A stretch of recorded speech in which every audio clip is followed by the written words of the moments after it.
إن الحمد لله الأكرم الذي خلق الإنسان وكرم وعلمه من البيان ما لم يعلم، فسبحان الذي لا يحصى امتنانه باللسان ولا بالقلم.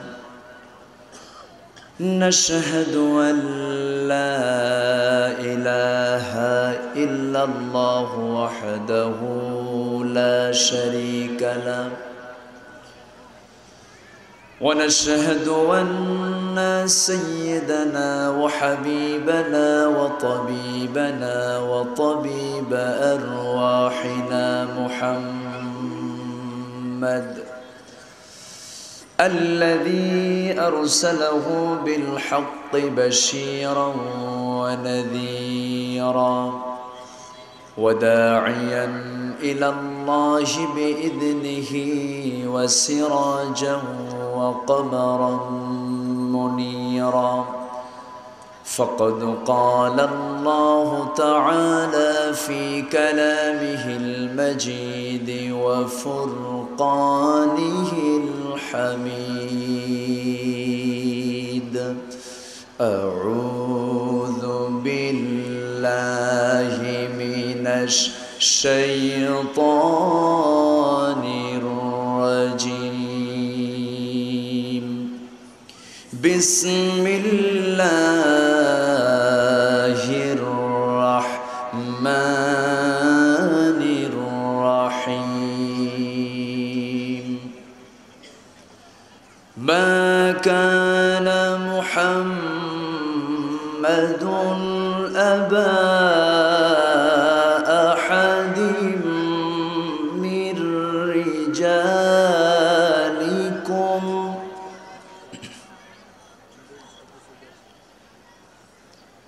ما كان محمد أبا أحد من رجالكم ولكن رسول الله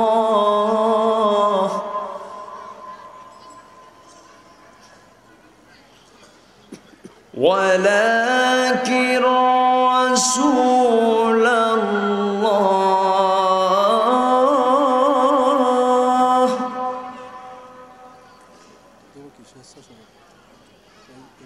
ما كان محمد أبا أحد من رجالكم ولكن رسول الله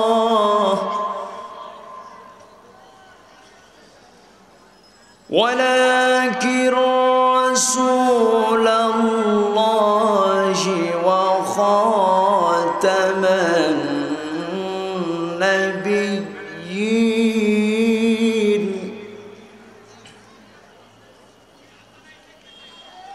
وكان الله بكل شيء عليما.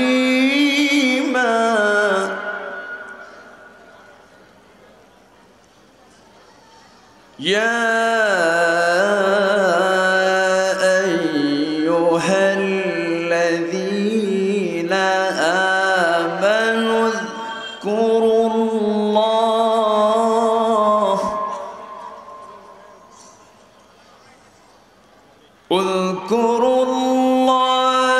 ذكرا كثيرا وسبحوه بكرة وأصيلا.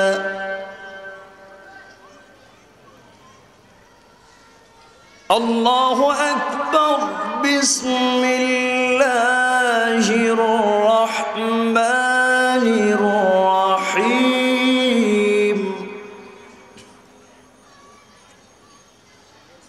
ألم تر كيف ضرب الله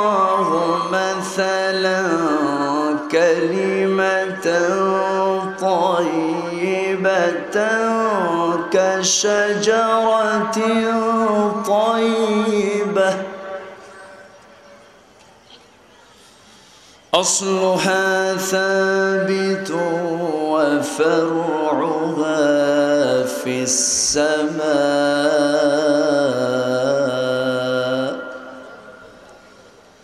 وفرعها في السماء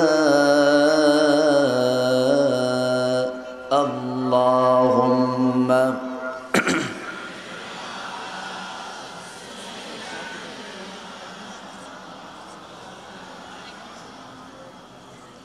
وعلى آل سيدنا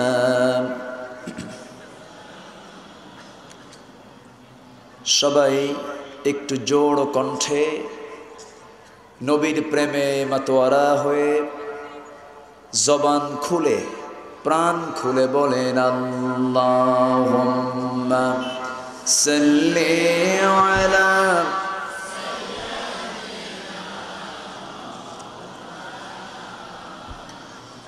وعلى آل سيدنا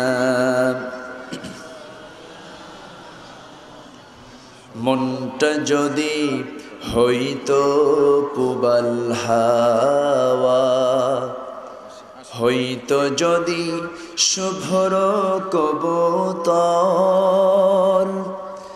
মেঘের ডানায় পাঠিয়ে দিতাম মেঘের ডানায় পাঠিয়ে দিতাম মদিনারি পথে যেথায় আমার প্রিয় নবী ঘুমায় নিরন্তর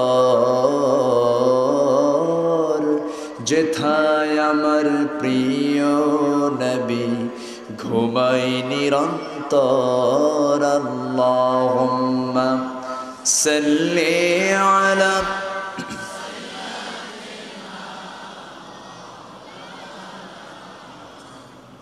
وعلى آل سيدنا যে মানুষ মানুষের বেদনায় কেঁদেছিলেন জীবন মদিনায় যে মানুষ মানুষের বেদনায় কেঁদেছিলেন জীবন মদিনায় সেই মাটি সেই মানুষ যদি এত সুন্দর না জানি তাহলে তুমি কত সুন্দর কত সুন্দর আল্লাহুম্মা সাইয়্যিদিনা মাওলানা মুহাম্মদ ওয়া আলা আলি সাইয়্যিদিনা মাওলানা মুহাম্মদ সবাই বলেন বালাগাল উলা বিকামালিহি কাশাফাত তুজা বিজামালিহি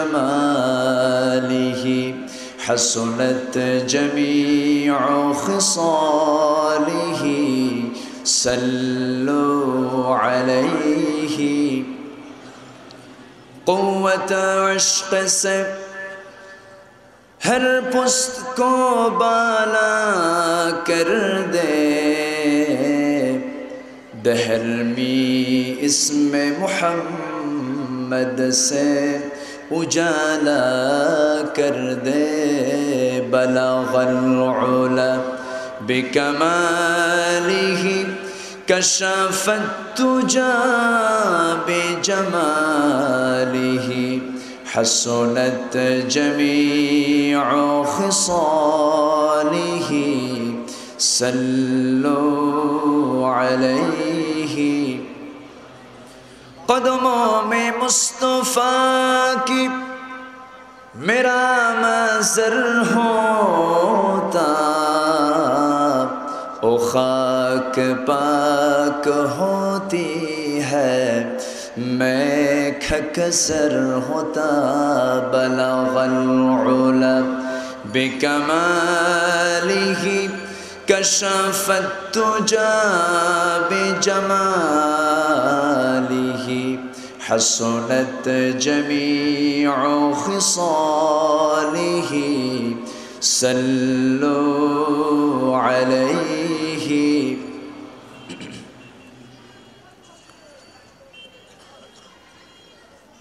পাবনার ঐতিহ্যবাহী দারুল আমান ট্রাস্ট এই সংস্থা কর্তৃক আয়োজিত 3 দিনব্যাপী ঐতিহাসিক তাফসীরুল কুরআন মাহফিলের আজকের এই প্রথম দিবসের সম্মানিত সভাপতি আমার বাম পাশে বসা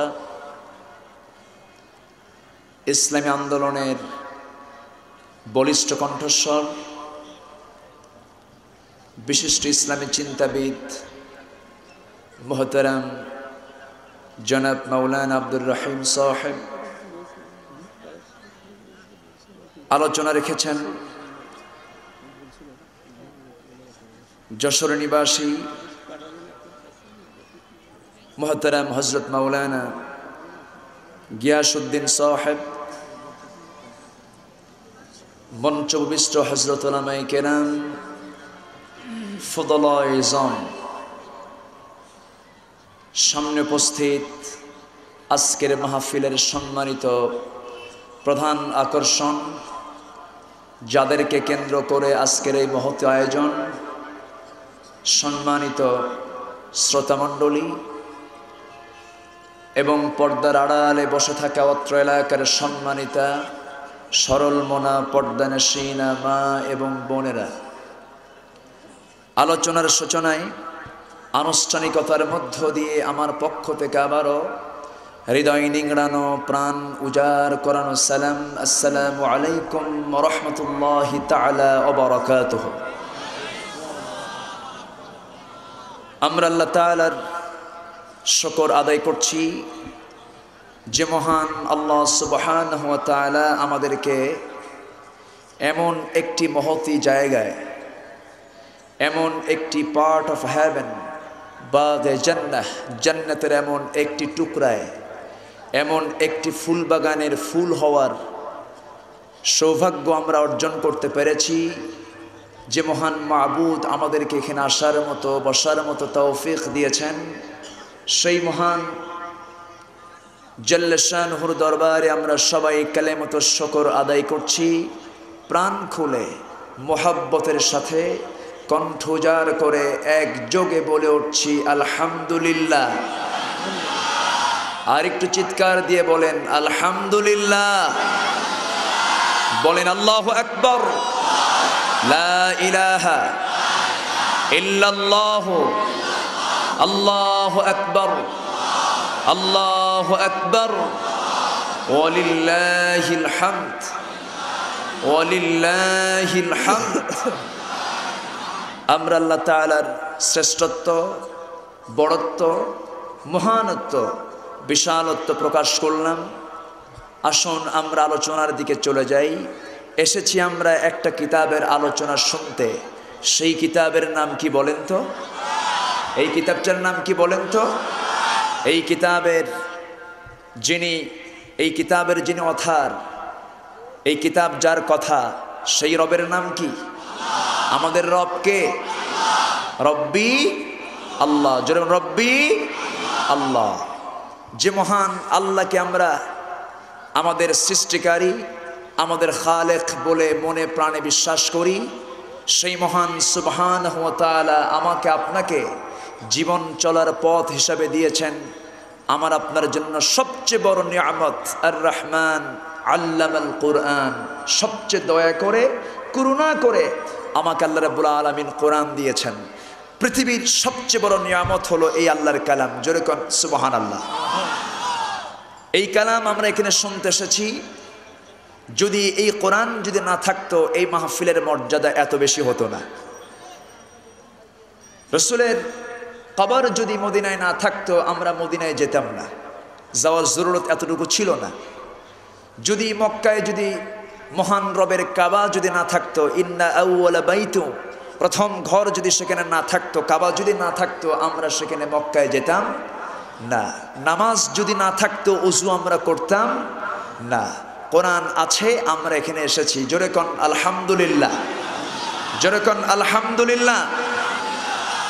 সেই মহান রবকে চেনার জন্য, বোঝার জন্য আমাদেরকে জানতে হবে কোন কিতাব বলেন তো?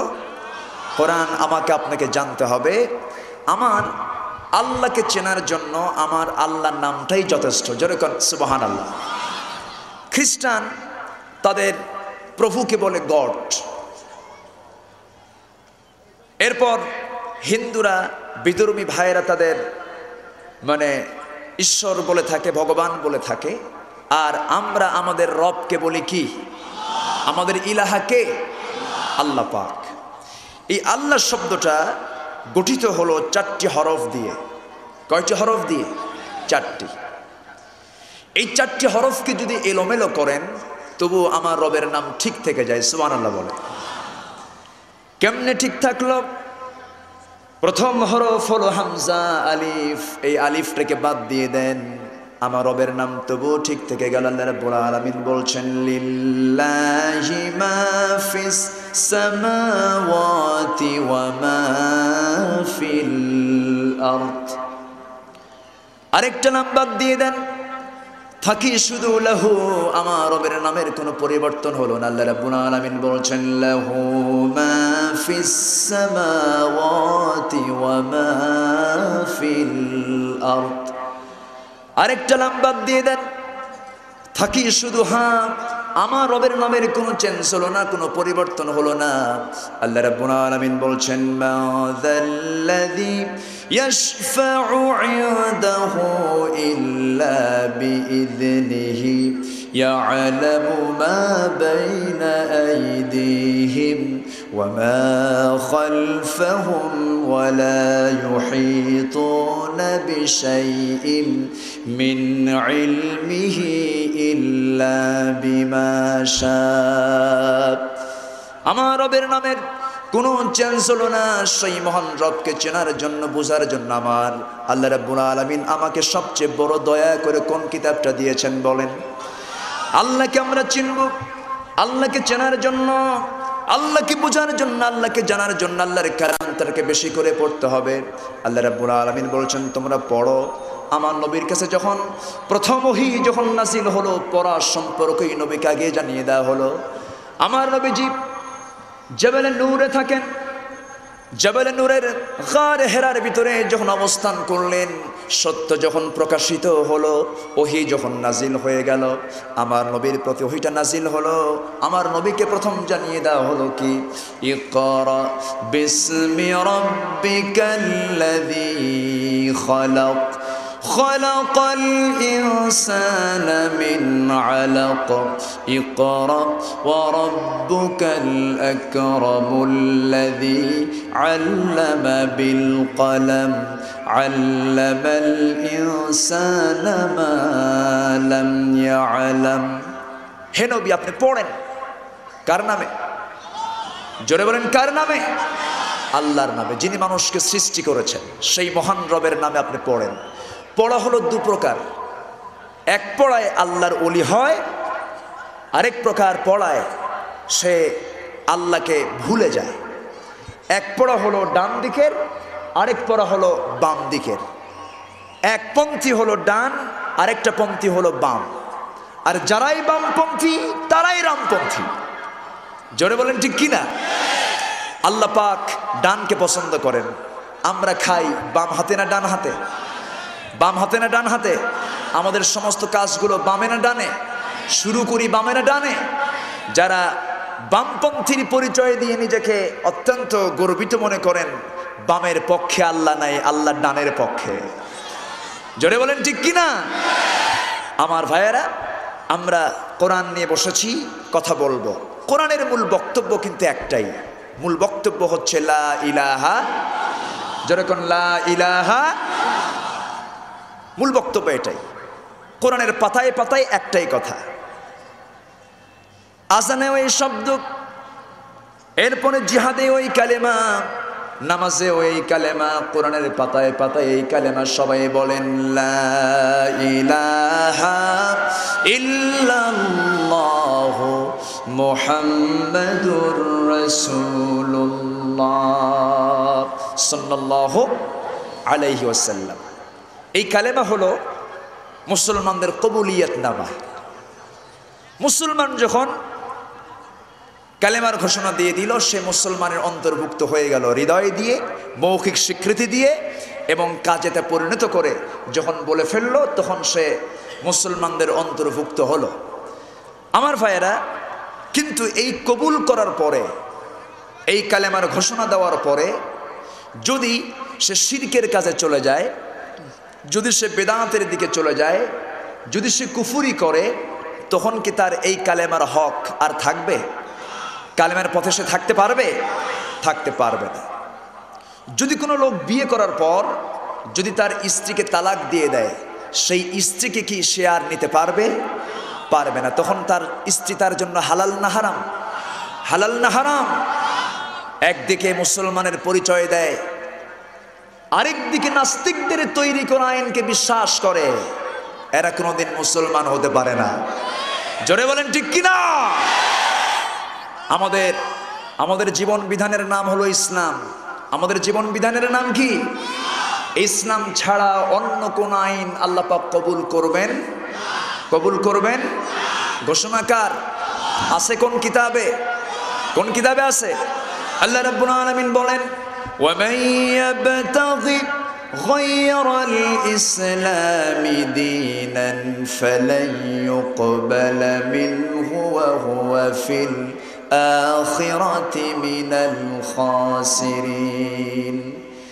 যারা দিন হিসাবে, জীবন ব্যবস্থা হিসাবে ইসলামটাকে বাদ দিয়ে অন্য কোন আইনের দিকে দৌড়াবে, ফালান ইউকবালা, তার কোনো কিছুকে গ্রহণ করা হবে না, তার কোনো কিছু কবুল করে নেওয়া হবে না।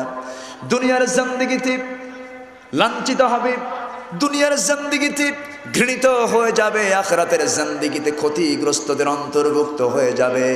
আল্লাহ রাব্বুল আলামিন অন্য জায়গায় বলছেন, আফা গায়রা দীনিল্লাহি ইয়াবগুন ওয়ালাহু আসলামা মান ফিস সামাওয়াতি ওয়াল আরদি তাওআন ওয়া কারহা। মানুষ কেমনে ইসলামকে জীবন বিধান হিসেবে গ্রহণ না করে অন্য কোন আইনের দিকে দৌড়ায়? কেমনে তালাশ করে, ইয়াবতাগি, কেমনে বেহায়ের মতো, নির্লজ্জের মতো অন্য কোন আইনের দিকে দৌড়ায়, অথচ আসমান জমিনের ভিতরে যা কিছু আছে একচ্ছত্র মালিকানা কাকে মানে? সমস্ত সৃষ্টি, সব আইন মানে কার? সমস্ত প্রাণীগুলো তাসবিহ প্রকাশ করে কার? লা তাফকাহুনা তাসবিহাহুম, তারা যে তাসবিহ প্রকাশ করে এই ভাষাটা তোমরা বুঝো না। সমস্ত প্রাণী সব গুণগান গায় কার? আইন মানে কার? শুধু মানুষের মধ্যে ভেজাল আছে না নাই? যেরকম আছে না নাই? সেই ভেজাল যারা করে তারা হলো শয়তানের দল। তারা কিসের দল? দল দু প্রকার। দল কয় প্রকার? এক দল কার?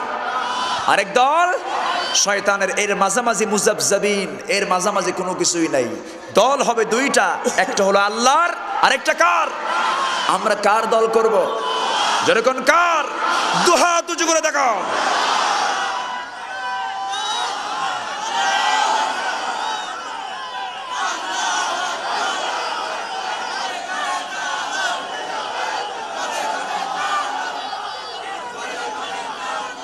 হাত নামান,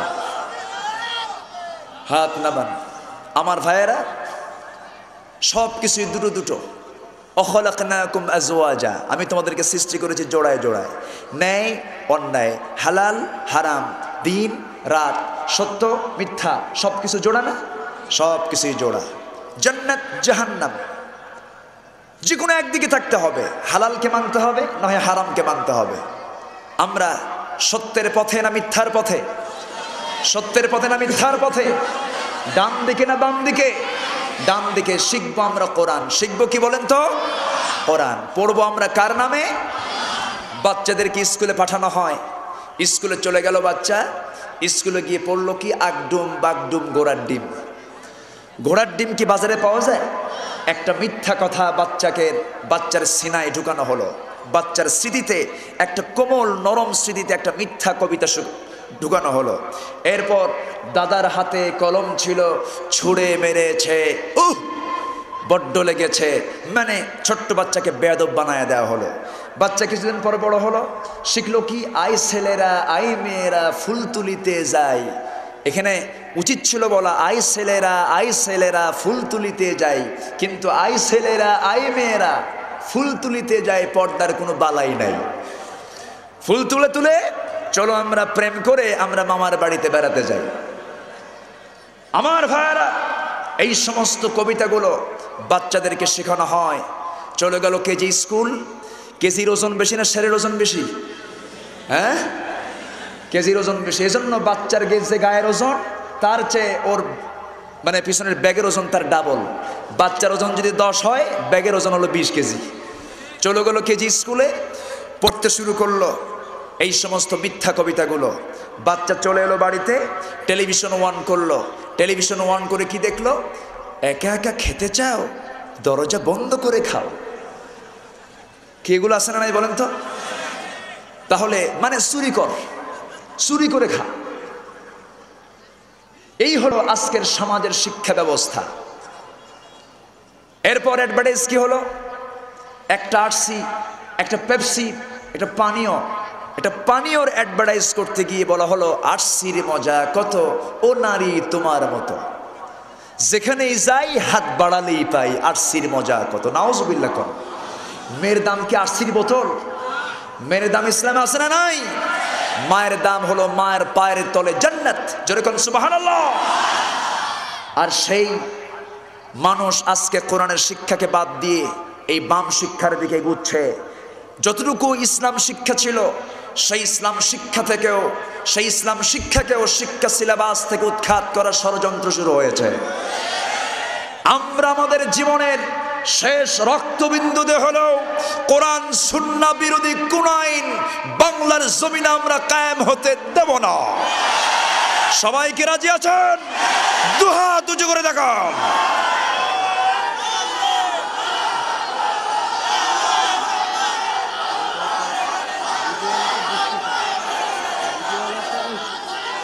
হাত নামান। পাবনার মানুষ, থামেন।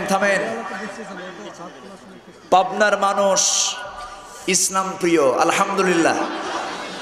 পাবনার মানুষ ভাবনা ছাড়াই ইসলাম মেনে নেয়, আলহামদুলিল্লাহ বলেন। ইসলাম মানতে হলে ভাবনা করা যাবে না। সামিআনা ওয়া আতানা, শুনলাম মেনে নিলাম। কোরআন মানতে গেলে কোনো কন্ডিশন করা যাবে না। ইসলাম মানতে গেলে কোনো শর্ত আরোপ করা যাবে না। যারা শর্ত আরোপ করে তারা হলো বনি ইসরাইলদের নাতিপুতি। যেরকম ঠিক কিনা? বনি ইসরাইল যারা, তাদের নীতি ছিল সামিআনা ওয়া আসাইনা, শুনলাম মানলাম না। কিন্তু আমাদের তবিয়ত হলো, আমাদের স্বভাব হলো সামিআনা, শুনলাম সঙ্গে সঙ্গে মানলাম। যেরকম আলহামদুলিল্লাহ। আমাদের কথা একটাই, লা ইলাহা ইল্লাল্লাহ। আল্লাহ রাব্বুল আলামিন এই কালেমা তাইয়্যিবার ব্যাপারে সুন্দর একটি দৃষ্টান্ত উপস্থাপন করে মহান রাব্বুল আলামিন সূরা ইব্রাহিমের মধ্যে বলছেন, আলাম তারা কাইফা দারাবাল্লাহু মাসালান কালিমাতান তাইয়্যিবাতান কাশাজারাতিন তাইয়্যিবা আসলুহা সাবিতু ওয়া ফারউহা ফিস সামা তুতি উকুলাহা কুল্লা হিনিন বিইذনি রাব্বিহা।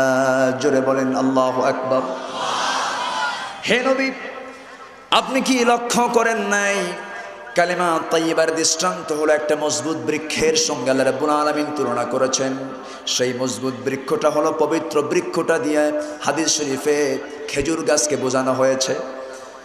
কালেমা তাইয়্যিবা হলো একটা খেজুর বৃক্ষের মতো, যার শিকড় হলো সুদূর পর্যন্ত বিস্তৃত, গভীর পর্যন্ত বিস্তৃত, আর যার ডালপালা অনেক দূর পর্যন্ত বিস্তৃত।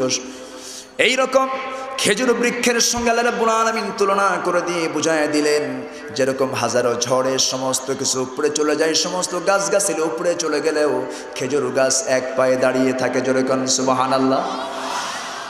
আল্লাহ রাব্বুল আলামিন এই কালেমার কথা বলছেন, বান্দারি আমি তোমার ইলাহ, আমি তোমার রব, জীবনের সব জায়গায় তোমার আমাকে মানতে হবে। খাইতে আমার নাম, ঘুমাতে আমার নাম, লেনদেন আমার নাম, ব্যবসা বাণিজ্য আমার নাম। যখন আমার নাম দিয়ে কোনো কিছু শুরু করবে, সমস্ত রহমতগুলো আমি আল্লাহ তোমার উপরে নাজিল করে দেব।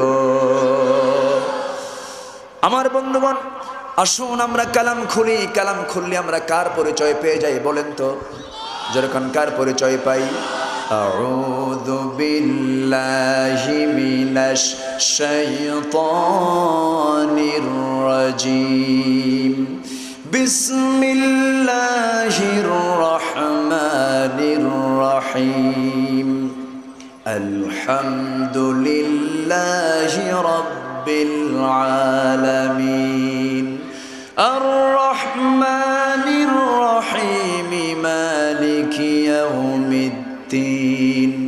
ইয়্যাকা না'বুদু ওয়া ইয়্যাকা নাস্তাঈন। ইহদিনাস সিরাতাল মুস্তাকিম। সিরাতাল্লাযীনা আন'আমতা আলাইহিম গায়রিল মাগদুবি আলাইহিম ওয়ালাদ-দাল্লিন। এরপরে আরেকটু জোরে বলেন। অনন্ত অসীম প্রেমময় তুমি, বিচার দিনের স্বামী। যত গুণগান হে চির মহান, তোমারি অন্তরজামি। দুলোকে ফুলকে সবারে ছাড়িয়া, তোমারি চরণে পড়ি লুটাইয়া। তোমারি সকাশে যাচি হে শকতি, তোমারি করুণা কামি। অনন্ত অসীম প্রেমময় তুমি, বিচার দিনের স্বামী। যত গুণগান হে চির মহান, তোমারি অন্তরজামি। সুবহানাল্লাহ বলবেন না? আর একটু জোরে কোন সুবহানাল্লাহ। এই যে কত সুন্দর সুন্দর কবিতা, এই সমস্ত কবিতাগুলো না পড়ায়া বাচ্চাদেরকে কি কবিতা শেখায়? এই সমস্ত কবিতাগুলো বাচ্চাদেরকে শেখাবো না, বাচ্চাদেরকে শেখাবো প্রথম শব্দ হলো আলহামদুলিল্লাহ। সন্তান বড় হবে, বাপ মাকে সম্মান দেওয়া শিখবে, শ্রদ্ধা করা শিখবে। কোরআন কি বাপ মার সঙ্গে বেয়াদবি করতে শেখায়? আমেরিকায় বাপ মার কোনো শ্রদ্ধা আছে? আমেরিকায় বাপ মার কোনো সম্মান তারা বোঝে না, কারণ সেই দেশে পিতার সঙ্গে সন্তানের সম্পর্ক ভালো না। কারণ ওই সন্তান কোন বাবার এই সংবাদটা সন্তান রাখে না। এই জন্য ওই দেশে পিতার শ্রদ্ধা, পিতার প্রতি সম্মান এটা নাই, কারণ সেই সমাজে কোরআন আছে? কোরআন নাই। আমার দেশের মানুষ হলো মুসলমান, আমরা কি বলেন তো? মুসলমানদের সবচেয়ে বড় কাজ হলো গোলামি করবে আল্লাহ পাকের, জানবে আল্লাহর কালাম, আর শিখবে হলো ডান দিকের শিক্ষা। আর যে শিখে আর যে শিখে না কখনো সমান হতে পারে? হাল ইয়াস্তাবিল আ'মা ওয়াল বাসীর, যে অন্ধ আর যে চোখে দেখে কখনো সমান হতে পারে? হাল ইয়াস্তাবিল্লাযীনা ইয়া'লামুন ওয়াল্লাযীনা লা ইয়া'লামুন, যে জানলো আর যে জানলো না কখনো সমান হতে পারে না। আপনার সন্তান যখন, আমার সন্তান যখন আল্লাহর কালাম পড়বে, এই আল্লাহর কালাম যখন শিখে নেবে, সন্তান কোরআনের ভিতরে শিক্ষাটাও পেয়ে যাবে। ইম্মা ইয়াবলুগান্না ইনদাকাল কিবারা আহাদুহুমা আও কিলাহুমা ফালা তাকুল লাহুমা উফ ওয়ালা তানহারহুমা ওয়াকুল লাহুমা কওলান কারীমা। সন্তান কি শিখল? সন্তান শিখল আমার বাপ মা একজন অতএব উভয়জন যখন বার্ধক্য উপনীত হয়ে যাবে সেই সময় তোমরা তোমার বাপ মার প্রতি রূঢ় আচরণ করবে না, খারাপ আচরণ করবে না, বদমেজাজ দেখি কোনো খারাপ আচরণ না করে বরঞ্চ তাদের সঙ্গে এমন কোমল নম্র কথা বলবে যে কথার মধ্য দিয়ে এক পর্যায়ে সন্তান আল্লাহর শিখানো দোয়া পড়ে বাপমার জন্য বলে ফেলবে। সবাই বলেন রব্বিরহামহুমা কামা রব্বায়ানি সগীরা। সবাই বলেন রব্বিরহামহুমা কামা রব্বায়ানি সগীরা। এই শিক্ষা দিয়েছেন কে? জোরে বলেন কে দিয়েছেন? সে আল্লাহ দিলেন। আর সেই শিক্ষাকে বাদ দিয়ে আমার দেশের সাংস্কৃতিক অঙ্গনকে অগ্রগামী করার জন্য গত মাসে আর্মি স্টেডিয়ামে ভারত থেকে আমদানি করা হলো একজন অভিনেতাকে। নাম হলো তার শাহরুখ খান। নাম শুনেছেন তো? সে আসলো আমার দেশে এয়ারপোর্ট থেকে রাষ্ট্রীয় সম্মাননা দিয়ে প্রধানমন্ত্রীর নিজ দাওয়াতে চলে গেল রাষ্ট্রীয় অতিথি ভবনে।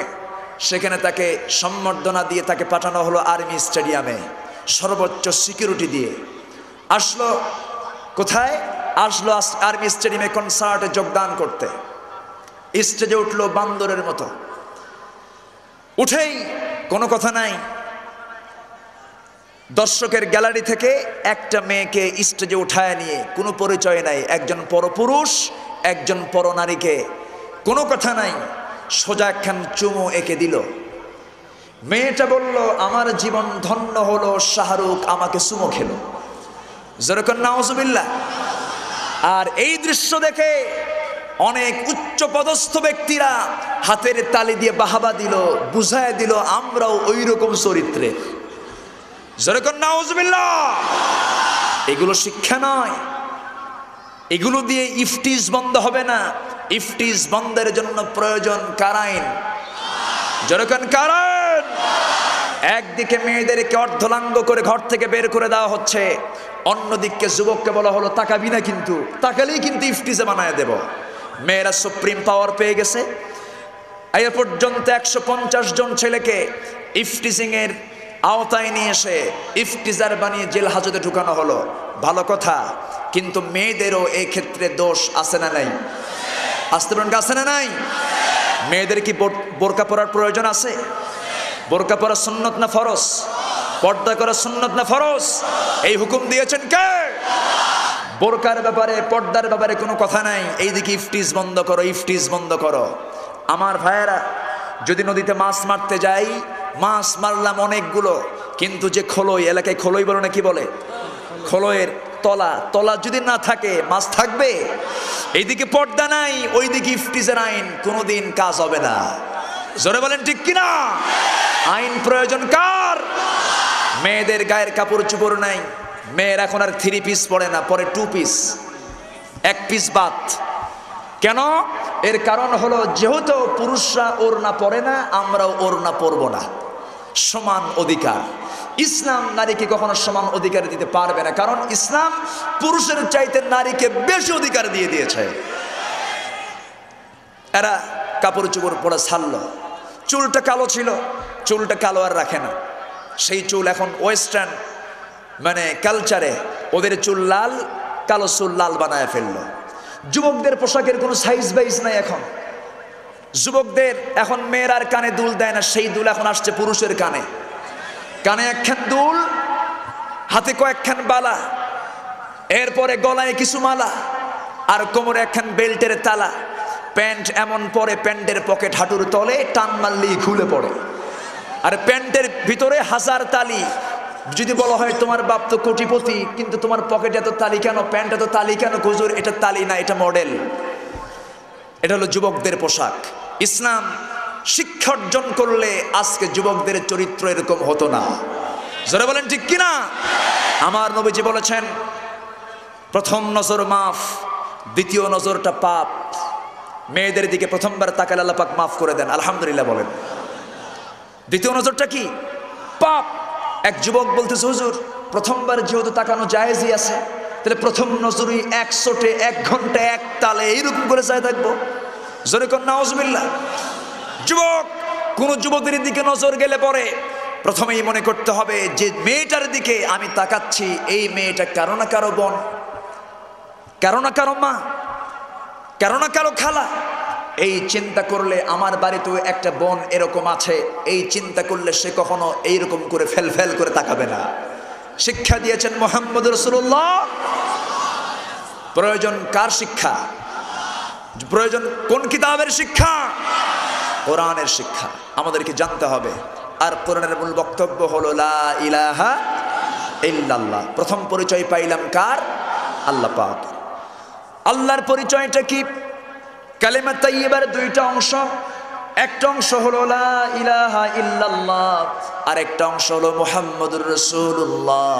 এই দুইটা অংশ মিলে কালেমা হয়েছে। এই কালেমার প্রথম অংশ হলো আল্লাহ কেন্দ্রিক, আল্লাহর পরিচয় নিয়ে বলা হলো কোনো ইলাহা নাই, কোনো বিধানদাতা নাই, কোনো আইনদাতা নাই, এই কোনো সৃষ্টিকর্তা নাই। পরিচয়টা যদি আমরা জানতে চাই এরকম এক রাত কেন, যদি কিয়ামত পর্যন্ত মানুষ যদি আমার রবের প্রশংসা শুরু করে কোনোদিন শেষ করা যাবে না। আল্লাহ রাব্বুল আলামিন বলছেন ওয়ালাউ আন্নামা ফিল আরদি মিন শাজারাতিন আকলাম ওয়াল বাহরু ইয়ামুদ্দুহু মিন বা'দিহি সাবআতু আবহুরিম মা নাফিদাত কালিমাতুল্লাহ ওয়াল্লাহু আজিজুন হাকীম। জোরে বলেন আল্লাহু আকবার। যদি সাগরের জলকে কালি করি, গাছের পাতাকে করি খাতা, একে একে লিখে যাই মহিমা তোমার, শেষে রবে না একটিও পাতা। সুবহানাল্লাহ বলবেন না? আরেকটু জোরে কোন সুবহানাল্লাহ। পাবনার সুবহানাল্লাহ খুব ভালো, আলহামদুলিল্লাহ কোন। কিন্তু এই পাবনার পরেই আছে রাজশাহীর ওপারে চাঁপাইনবাবগঞ্জ, ওই এলাকার সুবহানাল্লাহ খুব একটা ভালো না, একটু টানের হেরফের আছে সেখানে, আছে না নাই বলেন তো? সুবহানাল্লাহকে বলে সুবহানাল্লাহ, ওদের মাখরাজে একটু সমস্যা আছে, ওরা সিনকে শিন বলে আবার শিনকে সিন বলে, ওলট পালট। সুবহানাল্লাহ বললে বলে সুবহানাল্লাহ, আবার আসসালাম যখন দিতে নেয় আসসালামু আলাইকুম রাহমাতুল্লাহ, আগে শালা এরপরে দুলাভাই। দারুণ বেকায়দা। এদিক থেকে পাবনার মানুষ অনেক ভালো, জোরে কোন সুবহানাল্লাহ। আবার এই পাবনার বৃহত্তর পাবনার সিরাজগঞ্জে যাবেন, ওই এলাকার মানুষ আবার দন্ত স বলতে পারে না। বাড়ি কোথায়? হিরাজগঞ্জ, দন্ত স আবার নাই। আবার রংপুরে যাবেন, রঙের দেশের মানুষ র বলতে পারে না, রংকে বলে অং। বাড়ি কোথায়? অংপুর। নাম কি? অসিদ মিয়া, রশিদ বলতে পারে না। এই যে একটা বেকায়দা, আছে না নাই বলেন তো? আছে। আবার আপনি চলে যাবেন নোয়াখালীর দিকে, মেঘনা নদী পার হয়ে, ওই এলাকার মানুষ আবার পানিকে পানি বলতে পারে না, পানিকে কি কয়? হানি অথবা ফানি। আল্লাহ পাক বলতে পারে না, কয় আল্লাহ ফাক। দারুণ বেকায়দা। এদিক থেকে আমরা অনেক ভালো, জোরে কর সুবহানাল্লাহ। চিটাগং কক্সবাজার তো কোনো কথাই নাই, ওদের যে ভাষা, ওরা তো সব কিছু শর্টে মারে, বাংলা, ইংলিশ, উর্দু, হিন্দি, ফার্সি সব মিশালো, মিক্সচার ল্যাঙ্গুয়েজ। আমার মনে হয় মালাকুল মউত আজরাইল জান কবজ কালে ওদের ভাষা বুঝবে না, এত জটিল বাংলা। এদিক থেকে আমরা অনেক ভালো, জোরে কোন আলহামদুলিল্লাহ। আমার ভাইয়েরা, কিন্তু জেনে খুশি হবেন, আল্লাহর কালাম যখন কেউ পড়তে যায় কোনো জড়তা আছে? এমনকি তোতলা লোকটাও, যে লোকটা তোতলা, বাংলা কথায় আটকে যায়, বাংলা কথা বলতে নিয়ে একটা বাক্য বলতে নিয়ে বহু সময় তার লেগে যায়, কিন্তু হাজারো তোতলা যখন কোরআন পড়তে যায় সমস্ত তোতলামি সেরে যায়। জোরে কোন সুবহানাল্লাহ। আর একটু জোরে কোন সুবহানাল্লাহ। কোরআন পড়লে তোতলামি থাকে না। একজন নবী তোতলা ছিলেন, সেই নবীর নাম কি বলেন তো? আল্লাহ পাক একজন নবীকে তোতলা বানিয়ে দিয়েছেন, যেন দুনিয়ার সমস্ত তোতলারা যেন হতাশ না হয়। কে আল্লাহ একটা নবীরও তোতলা বানাইছে, জোরে কোন সুবহানাল্লাহ। খুব মানে তার কথাগুলো আটকে যেত। আর যারা তোতলা হয়, যাদের কথাগুলো আটকে যায়, এদের রাগ কম না বেশি? পৃথিবীতে যত আল্লাহ রাব্বুল আলামিন আম্বে কেরাম পাঠিয়েছেন, সমস্ত আম্বে কেরামের ভিতরে সবচেয়ে বেশি রাগ ছিল যে নবীর, সেই নবীর নাম কি? যে নবী ফেরেশতাকে থাপড়াইছে। আল্লাহু আকবার কোন? বুখারী শরীফের হাদিস এসেছে, মালাকুল মউত আজরাইল আলাইহিস সালাতু ওয়াস সালাম তার জান কবজ করার জন্য চলে গেছেন মুসা আলাইহিস সালামের দরজায় গিয়ে বলতেছেন, ও আল্লাহর নবী মুসা, আমি মালাকুল মউত আজরাইল তোমার জান কবজ করার জন্য আসছি। কি তাই নাকি? এইদিকে আসো। কাছাকাছি নিয়ে আসছে, কোনো কথা নাই, গাল যেতে মারছে একখান থাপ্পড়। এক থাপ্পড় খায়া আল্লাহর কাছে যায়, কয় আল্লাহ, পৃথিবীর শুরু থেকে নিয়ে আজ পর্যন্ত বহু প্রাণীর জান কবজ করলাম, কোথাও কোনো গন্ডগোল হলো না, আজকে আমি জান কবজ করতেছি, আমারই জান কবজ হয়ে গেছে। আল্লাহ বলেন, তুমি কার কাছে গেছো? তোমারই একজন নবীদিত বান্দা মুসার কাছে গেছি। আল্লাহ বলেন, আচ্ছা লোকের নাম নিয়েছে, যে লোক আমারও ছাড়ে না। জোরে বলুন সুবহানাল্লাহ। তিনি হলেন মুসা আলাইহিস সালাম। সেই নবীর কথা আমরা বলবো আস্তে আস্তে। সেই নবীর কালেমাও ছিল লা ইলাহা, কিন্তু নবীর ক্ষেত্রে সে একটু চেঞ্জ হয়ে গেছে, মুসা কালিমুল্লাহ। আমার বন্ধুগণ, এইরকম করে সমস্ত নবীদের কালেমা একটাই ছিল।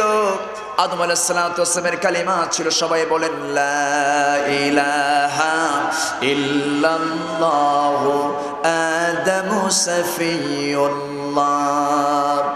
হযরত মুসা আলাইহিস সালামের কালেমা ছিল, সবাই বলেন লা ইলাহা ইল্লাল্লাহু মুসা কালিমুল্লাহ। জাতির পিতা ইব্রাহিম আলাইহিস সালামের কালেমা ছিল, সবাই বলেন লা ইলাহা ইল্লাল্লাহু ইব্রাহিম খলিলুল্লাহ। এরপর ঈসা আলাইহিস সালামের কালেমা ছিল লা ইলাহা ইল্লাল্লাহু ঈসা রূহুল্লাহ। আমার নবীর কালেমা জানা আছে না নাই বলেন তো? সবাই বলেন লা ইলাহা ইল্লাল্লাহু মুহাম্মাদুর রাসূলুল্লাহ। জিকির করেন লা ইলাহা, আরো জোরে লা ইলাহা লা ইলাহা ইল্লাল্লাহু মুহাম্মাদুর রাসূলুল্লাহ সাল্লাল্লাহু আলাইহি ওয়াসাল্লাম। আমার ভাইয়েরা, তাহলে আমার আল্লাহ কয়জন? কয়জন? লা ইলাহা ইল্লাল্লাহ। সে আল্লাহর পরিচয় নিয়ে আমরা আলোচনা করতে গেলে ফুরাবে না। আল্লাহ পাক হলেন চিরঞ্জীব। আমাদের প্রাণ আছে, কিন্তু আমাদের প্রাণ চলে যাবে, এতে কোনো সন্দেহ আছে? আমরা মারা যাব, কিন্তু আল্লাহ হলেন চিরঞ্জীব, চিরস্থায়ী, তার কোনোদিন মৃত্যু হবে না। যেরকম আলহামদুলিল্লাহ। আমার রব ছোট না বড়? আমার রব ছোট না বড়? আমার আল্লাহ পরনির্ভর না স্বনির্ভর? স্বনির্ভর। আমার আল্লাহ কি? আমার আল্লাহর পরিচয় নিয়ে যদি কোরআনকে প্রশ্ন করেন, কোরআন সুন্দর করে একটা ছোট্ট আয়াতের মধ্যে সমস্ত পরিচয়গুলো সামারাইজ করে বলছেন। যারা পারেন সুন্দর করে বলেন, কুল হুয়াল্লাহু আহাদ আল্লাহুস সামাদ লাম ইয়ালিদ ওয়া লাম ইউলাদ ওয়া লাম ইয়াকুল লাহু কুফুয়ান আহাদ। আল্লাহ এক, আল্লাহ অদ্বিতীয়, আল্লাহ হলেন স্বনির্ভর। আল্লাহ পাক তার পরিচয় দিয়ে দিলেন, আল্লাহ তাআলার কোনো সন্তান নাই, তিনি কারো দ্বারা তিনিও আসেন নাই। তিনি হলেন সেই মহান রব যিনি চিরঞ্জীব। আল্লাহ রাব্বুল আলামিন আয়াতুল কুরসির মধ্যে বলছেন, আল্লাহু লা ইলাহা ইল্লা হুয়াল হাইয়ুল কাইয়্যুম লা তা'খুযুহু সিনাতুন ওয়ালা নাওম। আল্লাহ হলেন এক, অদ্বিতীয়, যার যিনি হলেন চিরঞ্জীব, চিরস্থায়ী, যাকে ঘুম তো দূরের কথা, তন্দ্রা পর্যন্ত যাকে স্পর্শ করতে পারে না। সুবহানাল্লাহ বলবেন না? আল্লাহর নজর থেকে পৃথিবীর কোনো মানুষ রেহাই পাবে? যখন রেহাই পাবে, দিনের আলোতে কি করি, রাতের আধারে কি করি, কেউ না জানলেও জানার পিছনে একজন, তিনি কে? আল্লাহ পাক। সর্বপ্রথম আমরা ভয় করব কাকে? আল্লাহকে। আল্লাহ কাছে না দূরে? আল্লাহ কাছে না দূরে? সবচেয়ে কাছে কে? ওয়ানাহনু আকরাবু। আকরাবু শব্দটা হলো ইসমে তাফজিল থেকে এসেছে, সবচেয়ে নিকটে যিনি, তিনি কে? আল্লাহ। আমার বন্ধুগণ, সেই আল্লাহকে হাজির নাজির মনে করে চলতে হবে। আল্লাহ রাব্বুল আলামিন বলছেন আমি তো সেই আল্লাহ। আল্লাহ পাক তার পরিচয় দিয়ে বলছেন ওয়া ইয়ালামু মা ফিল বাররি ওয়াল বাহরি ওয়া মা তাসকুতু মিন ওয়ারাকাতিন ইল্লা ইয়ালামুহা। জলে কি হয়, স্থলে কি হয়, এমনকি কোন গাছের কোন পাতা কয় মিনিট কয় সেকেন্ডে পড়লো, শুধু সুন্দরবন নয়, শুধু পাবনা জেলা নয়, গোটা পৃথিবীর কোন গাছের কোন পাতা কয় মিনিট কয় সেকেন্ডে পড়লো, পৃথিবীর কোনো মানুষ না জানলেও আমার আল্লাহর কুদরত সঙ্গে সঙ্গে তা জেনে যায়। তিনি হলেন চিরঞ্জীব, চিরস্থায়ী, তিনি হলেন মহাপরাক্রমশালী। আল্লাহ রাব্বুল আলামিন বলছেন শাহিদাল্লাহু আন্নাহু লা ইলাহা ইল্লা হুয়া ওয়াল মালাইকাতু ওয়া উলুল ইলমি কাইমান বিল কিসত লা ইলাহা ইল্লা হুয়াল আজিজুল হাকীম। আল্লাহ হলেন মহাপরাক্রমশালী এবং বিজ্ঞানময়। জোরে কর সুবহানাল্লাহ। আল্লাহ রাব্বুল আলামিন হলেন অবিনশ্বর, পৃথিবীর সমস্ত কিছু হলো নশ্বর, আর আমার আল্লাহ হলেন অবিনশ্বর। আল্লাহ রাব্বুল আলামিন বলছেন কুল্লু মান আলাইহা ফান ওয়া ইয়াবকা ওয়াজহু রাব্বিকা যুল জালালি ওয়াল ইকরাম। যারা পারেন সঙ্গে পড়েন ফাবিআইয়ি আলাই রাব্বিকুমা তুকাযযিবান। পৃথিবীর সব কিছু ফানা ফানা হয়ে যাবে, ঠিক থাকবেন কে বলেন? আরো জোরে বলেন ঠিক থাকবেন কে? অতএব আমরা কার কাছে যাব? আল্লাহর কাছে চলে যাব। আল্লাহ হলেন সর্বজান্তা, তিনি সব কিছু জানেন। আল্লাহ রাব্বুল আলামিন বলছেন ইন্নামা ইলাহুকুমুল্লাহুল্লাযী লা ইলাহা ইল্লা হুয়া ওয়াসি'a কুল্লা শাইইন ইলমা। আল্লাহু আকবার। এই কোরআন যদি আমরা পড়ি, আল্লাহকে আমরা বুঝতে পারবো, জানতে পারবো। সে আল্লাহ, সেই বান্দা কখনো শিরকের পথে যেতে পারবে না, বেদাতকে গ্রহণ করতে পারবে না। আজকের সমাজে বেদাত আছে না নাই? শিরক আছে না নাই? বেদাতের আঁকড়া চতুর্দিকে ছড়িয়ে পড়েছে আজ। অনেকের মতে নামাজ নাকি পড়া লাগে না, এরকম কিছু পাবলিক আছে না নাই? ওরা বলে নামাজ পড়ার কি দরকার, জীবনে একটা সেজদা মারবো, এক সেজদায় জান্নাত পার হয়ে জাহান্নামে যাব। যা তুই জাহান্নামে, আমরা দোয়া করি। সবচেয়ে বেশি সেজদা দিয়েছেন মুহাম্মদুর রাসূলুল্লাহ, সবচেয়ে বেশি রুকু করেছেন মুহাম্মদুর রাসূলুল্লাহ, সবচেয়ে বেশি চোখের পানি ফেলেছেন মুহাম্মদুর রাসূলুল্লাহ। আর এরা নামাজ পড়তে চায় না। কি করে? মাথার বিশাল বড় চুলের জটলা বড় বড় করে, মাথায় তেলও দেয় না, চিরুনিও লাগায় না। চুল জট পাকতে পাকতে মহাজট, উকুন থাকতে থাকতে উকুন বিরক্ত হয়ে হরতাল শুরু করে কয়, এই তুই চুল কাটবি না আমারে প্রমোশন দিবি। এরকম কিছু ভণ্ড আছে না নাই? যেরকম আছে না নাই? একজন ভণ্ড কখনো পীর হতে পারে না। পীরের আগে ভণ্ড শব্দটা আমরা লাগাবো না। পীর ভালো শব্দ, আলহামদুলিল্লাহ কম। আমার নবীও পীর ছিলেন, আলহামদুলিল্লাহ। পীর শব্দটার আরবি হলো মুআল্লিম, আর বাংলা হলো মুরব্বি। বাংলা হলো গাইডার, ইংরেজি হলো গাইডার, যিনি পথ নির্দেশনা দিয়ে দেন, শিক্ষকতা যিনি করেন, তাকে ফার্সিতে বলা হয় পীর। পীর শব্দটা আমার দেশে প্রচলন হওয়ার কারণ হলো, এই দেশের এক সময় রাষ্ট্রীয় ভাষা ছিল ফার্সি। এই দেশের রাষ্ট্রীয় ভাষা কি ছিল? ফার্সি। এই জন্য আদম শুমারি এই শব্দটা কিন্তু ফার্সি। আইন, আদালত, এজলাস, এরপরে নমাজ, রোজা, এগুলো সব আরবি না ফার্সি? ফার্সি শব্দ। এক সময় এই দেশের রাষ্ট্রীয় ভাষা ছিল ফার্সি, এই জন্য পীর শব্দটা ওই শব্দ থেকে প্রচলিত হয়ে আসছে। কিন্তু পীর খারাপ কোনো শব্দ নয়, পীর খারাপ কিছু নয়, পীর ভালো। কিন্তু পীর নামের যে সমস্ত পরিচয়ধারী লোকগুলো বলে আমাদের নামাজ পড়া লাগে না, ও হলো শয়তান নাম্বার 1। জোরে বলেন ঠিক কিনা? সেই সমস্ত ভণ্ডদের কিছু মুরিদ আছে, ওরা পশ্চিম দিকে পা দিয়ে ঘুমায়, দক্ষিণ দিকে পা দেয় না। কেন?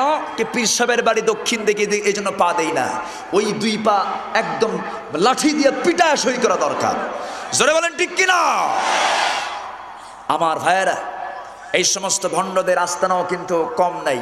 এরা ইসলাম বোঝে না, কোরআন বোঝে না। কোরআন তারা জানে, কোরআন জানে, অতএব জানার দরকার আছে না নাই? আছে। আমার ভাইয়েরা, নামাজ 5 ওয়াক্ত পড়েছেন মুহাম্মদ রাসূলুল্লাহ, মুহাম্মদ রাসূলুল্লাহ। নামাজ আমরা কেউ ছেড়ে দেব না। সবাই রাজি আছেন তো? আমি কি আলোচনা চালাবো? আলোচনা করব? কারো কোনো কষ্ট নাই তো? কারো কোনো আপত্তি নাই তো? নামাজ কয় ওয়াক্ত? 5 ওয়াক্ত নামাজ পড়েছেন মুহাম্মদ রাসূলুল্লাহ। নবীজির জীবনে 1 ওয়াক্ত নামাজ কাজা ছিল, 1 ওয়াক্ত নামাজও কাজা ছিল না। তিনি কখনো জামাত ছাড়া নামাজ পড়তেন না। শুধু জীবনের শেষ অন্তিম সময় যখন চলে এসেছিল, সেই সময় তার কয়েক ওয়াক্ত নামাজ শুধু জামাত ছাড়া হয়েছিল, কিন্তু কাজা হয় নাই। তবে তাবরানির ভিতরে এসেছে, আমার নবীজি একদিন জিহাদের ময়দান থেকে ফেরার পথে আমার নবীজি ক্লান্ত হয়ে হযরত আলী রাদিয়াল্লাহু তাআলাকে বলেন, আলী ও জামাতা, তুমি তোমার উরুটা একটু বিছায়া দাও, আমি একটু তোমার উরুর উপরে মাথা দিয়ে একটু ঘুমায়া পড়ব। নবীজির সঙ্গে আলীর সম্পর্ক ভালো না খারাপ? ভালো না খারাপ? খুব ভালো ছিল। রাসূল তাকে খুব পছন্দ করতেন। এক পর্যায়ে বলেই ফেললেন একদিন, আমি হলাম জ্ঞানের শহর, আনা মাদিনাতুল ইলম ওয়া আলিয়ুন বাবুহা, আর সেই জ্ঞানের শহরের দরজা হলো আমার আলী। সুবহানাল্লাহ বলেন। নবীজির সঙ্গে তার অনেক স্মৃতি আছে, অনেক স্মৃতি। কারণ সবচেয়ে কম বয়সে সর্বকনিষ্ঠ অবস্থায় যিনি ইসলাম কবুল করেছেন, সেই সাহাবীর নাম কি? হযরত আলী রাদিয়াল্লাহু তাআলা আনহু। রাসূল তাকে খুব পছন্দ করতেন। কিন্তু এই সাহাবীর একটা বৈশিষ্ট্য ছিল, এই সাহাবীকে কেউ জব্দ করতে পারতো না। খুব মেধাবী ছিলেন, ধী শক্তি সম্পন্ন মানুষ ছিলেন, প্রত্যুৎপন্নমতিত্বের সমস্ত দিকগুলো তার মধ্যে ছিল, উপস্থিত ব্রেনটা তার মধ্যে ছিল বেশি, তাকে কেউ জব্দ করতে পারতো না। একদিন ওমরে ফারুক রাদিয়াল্লাহু তাআলা আনহু আলী রাদিয়াল্লাহু তাআলা আনহুকে জব্দ করার জন্য, একটু ছোট করার জন্য 3 জন হেঁটে হেঁটে যাচ্ছিলেন। তো 2 জন সাহাবী, ওমর এবং ওসমান রাদিয়াল্লাহু তাআলা আনহুমা, এই 2 জন সাহাবী ছিলেন খুব লম্বা টল ফিগারের, আর আলী ছিলেন একটু খাটো খর্বাকৃতির। 3 জন হেঁটে হেঁটে যাচ্ছেন, সামনের দিকে চলতে নিয়ে বললেন, আলা বাইনিনা কান্নুনি লানা, আমাদের মাঝে আলী যেন লানা শব্দের নুনের মতো। মানে আমরা লাম লম্বা, আলিফও লম্বা, কিন্তু নুনের মাথাটা একটু খাটো। তো আমাদের মাঝে আলী যেন লানা শব্দের নুনের মতো, মানে আলী একটু খাটো খাটো গোছের মানুষ, মানে ওনাকে একটু জব্দ করা হলো। কিন্তু হযরত আলী তো এমন লোক ছিলেন যাকে কেউ জব্দ করতে পারতো না। সঙ্গে সঙ্গে তিনি বলে ফেললেন, ওয়ালাউলা কুনতু, আমি যদি না থাকতাম, মাঝখানের নুন যদি আমি না থাকতাম, লাকুনতুমা লা, তাহলে তোমরা লা হয়ে যেতে, তোমাদের কোনো দামই থাকতো না। জোরে বলেন সুবহানাল্লাহ। এনাকে কেউ জব্দ করতে পারতো না। আমার নবীজি মসজিদে নববীর ভিতরে খেজুর খাচ্ছেন। আমার নবীজি খেজুর খান, আর খেজুরের আটিগুলো জামাই আলীর সামনে রাখেন। জামাই শ্বশুরের সম্পর্ক ভালো না খারাপ? সামনে জামাই আলীর সামনে খেজুরের আটিগুলো রেখে দেন। খান খেজুর রাসূল, খেজুর খান রাসূল, আর আটি পায় জামাই। খাওয়া শেষ, আমার নবীজি মজা করে বলছেন, ও সাহাবীরা, আমরা সবাই খেজুর খেলাম, আলীও খেজুর খেলো, সমস্ত খেজুরগুলো আলী একাই খাইছে সবচেয়ে বেশি।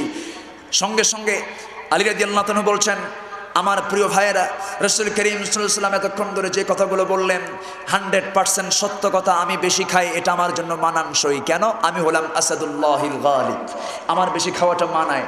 তবে একটা কথা বলতে চাচ্ছি কি, আমরা সবাই খেজুর খেয়েছি আটি ছাড়া, বিচি ছাড়া, এই জন্য আমাদের সামনে বিচিগুলো আছে। রাসূল এতক্ষণ ধরে যে খেজুরগুলো খাইছেন সবগুলো আটি শুদ্ধা, কারণ তার সামনে একটা আটিও নাই। জোরে কোন সুবহানাল্লাহ। এই সাহাবীকে কেউ জব্দ করতে পারতো না। জোরে কোন সুবহানাল্লাহ।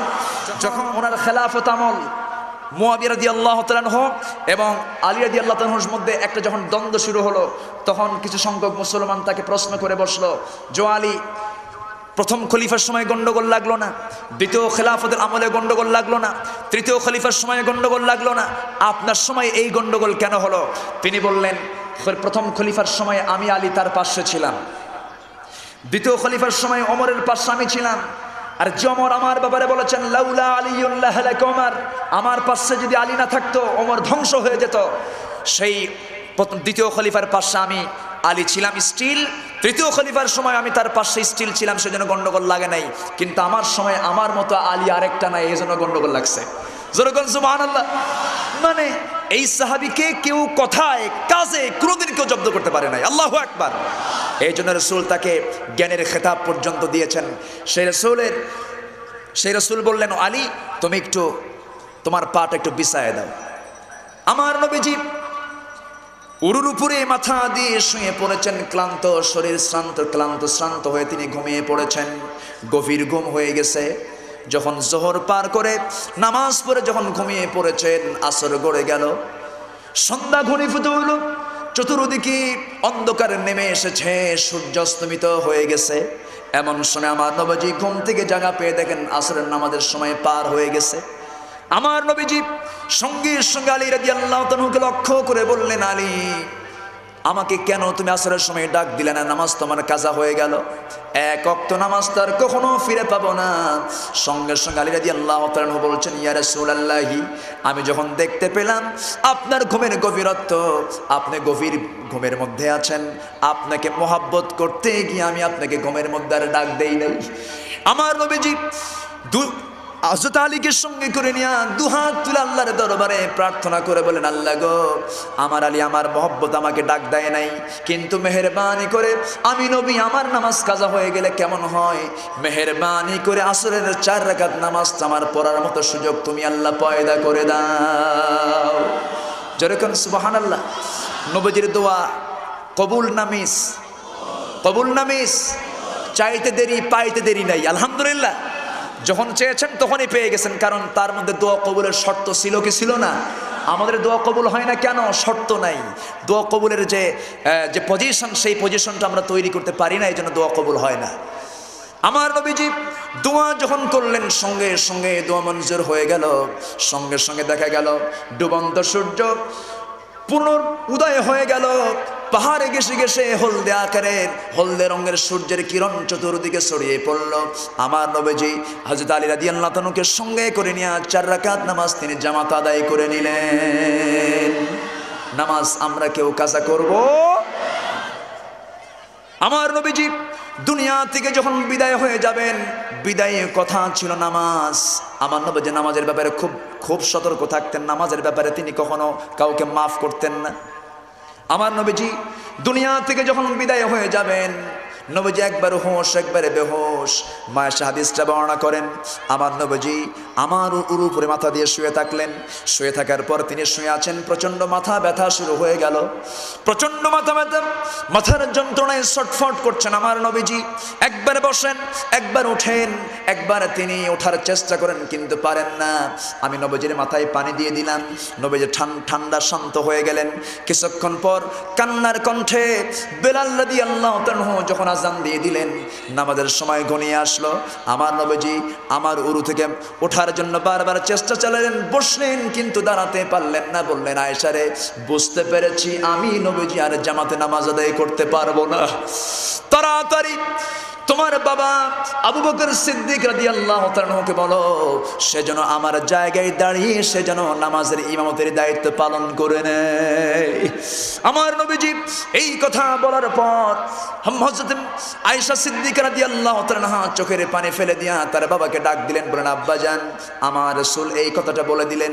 এই কথা শোনার সঙ্গে সঙ্গে সাহাবীদের ভিতরে কান্না রোল পড়ে গেল। সবাই অশ্রুপূর্ণ চক্ষু নিয়ে নামাজ শুরু করে দিলেন। কান্না অশ্রুপূর্ণ চক্ষু নিয়ে তারা নামাজ শুরু করে দিলেন। আমার নবীজি জামাতে নামাজ আদায় করতে পারলেন না। নবীজি দুনিয়া থেকে বিদায় হয়ে যাবেন। বিদায় লগন যখন চলে এসেছে, আমার নবীজি বলছেন, আয়েশা রে, আমার মন চাচ্ছে আমার ফাতিমা কোথায় গেল।